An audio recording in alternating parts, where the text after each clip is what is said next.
Wall Street Journal, very sober, says that she was picked to take over as the Fed chief, perhaps going to become the most powerful woman in America. Now, the Wall Street Journal says that if she does indeed win this confirmation, she'll have her work cut out for her. She has to try to figure out how to make monetary policy return to something near normal without creating the next financial crisis. But the Wall Street Journal is hopeful. If anybody can do it, she sure can. Now, according to The Independent, she's the woman who could make or break the global economy. Meet the new face of the Fed. That's on the front page of The Independent today. The Independent is also hopeful in their editorial. It says that it'll take an unusual skill and some luck to wean the U.S. off its stimulus without causing chaos, but it believes that she can do it. And what's interesting about her, according to The Independent, is that she's not just more of the same. Oh, we do like a bit of optimism, don't we? Any critical voices coming out in the papers? Yes, there's a very different opinion in the Daily Beast today. It's an article by Russ Roberts. He says that a lot of people are saying she's the perfect candidate, the Goldilocks of Fed chairs, not too hot, not too cold, just right, a savior. But he says, you know what, the truth is she's not really going to change the Fed. She's not going to make the Fed less beholden of Wall Street. He says, I would love to be wrong, but the truth of the matter is the Fed, whoever is in the chair of the Fed, isn't as important as we pretend it to be. We're in for more bank-friendly policies, according to him. Okay, well, plenty for the investors to be debating, that's for sure. We're going to stay in America for the next story. The government shutdown, of course, a leading story in the press. Yeah, is it day 10 now, I think? It's day 10. Well, probably it's continuing over the weekend. And the Huffington Post takes a look at, well, while a lot of people in the country are making sacrifices, are suffering because of this, it takes a look at, well, perks that members of Congress seem to have, perks that were deemed essential during the shutdown. Oh, for instance, this is going to be very controversial. Get ready. For instance, well, the gym membership for members of the House of Representatives. This gym has a pool, a sauna.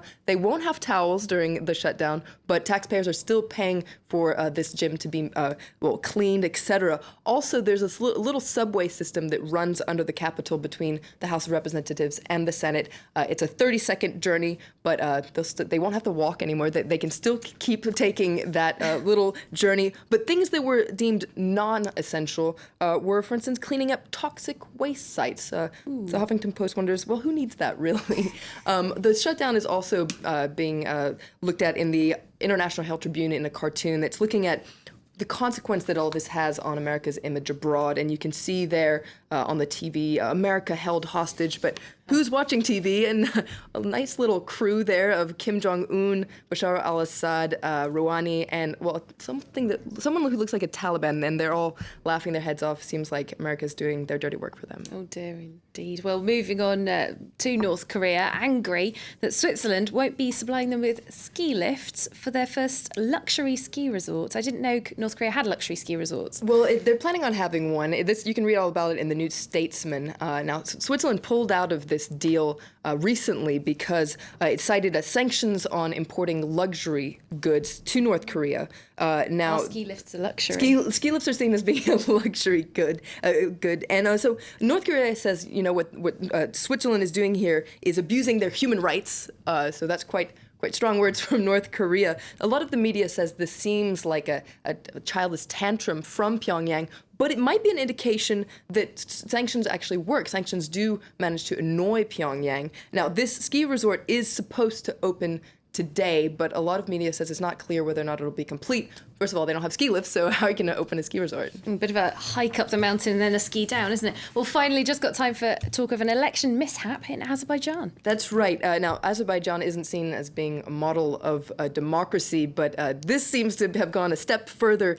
The results were published even before the polls opened yesterday. Basically, one of the electoral commissions has an app, and by accident, it showed the results before the election actually took place. Was it a test, perhaps? Well, they say it was a test, but a lot of people are saying actually this seems quite suspicious. They said that the winner was going to be, well, the current president, Ilham Aliyev. Now, they gave him 72.76% of the vote. But what's interesting is that that poll, the election happened yesterday, and exit polls gave him 92%. So maybe he'll even beat his fake official score. Okay, very interesting times in Azerbaijan. Thanks very much, Florence Villeminot there with a look through the international papers on France 24. Stay with us here on Live from Paris, because coming up in Focus, we're taking you on patrol along the Israeli-Lebanese border. This as Israel reacts to the latest events in war-torn Syria and a new president in Iran.